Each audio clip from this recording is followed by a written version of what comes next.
trocar. Eu já apresentei a vocês nos vídeos passados o exclusivo e único no mundo escapamento com sistemas de troca de rompo de uma maneira rápida e simples de se trocar, que é o Coyote Two-Way. Eu apresento a vocês para motos com cilindradas menores e agora a gente está lançando para motos com cilindradas maiores.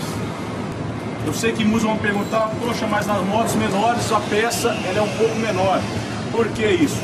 Nós tivemos que fazer ela um pouco maior para as motos com cilindradas grandes, porque senão não ia conseguir alcançar o rompo silencioso, que é o que a gente almeja, o silencioso e o esportivo.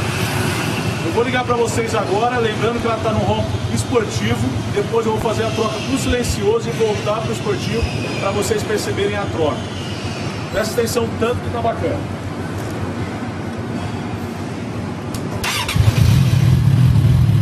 Está no esportivo.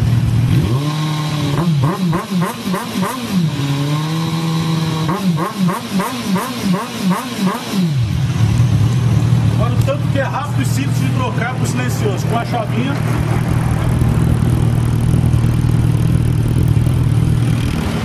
Percebe-se que eu fechei a borboleta, sem contato com a peça, sem nada. Olha o tanto que ficou silencioso. Está mais silencioso que o próprio original da moto. Agora eu vou abrir.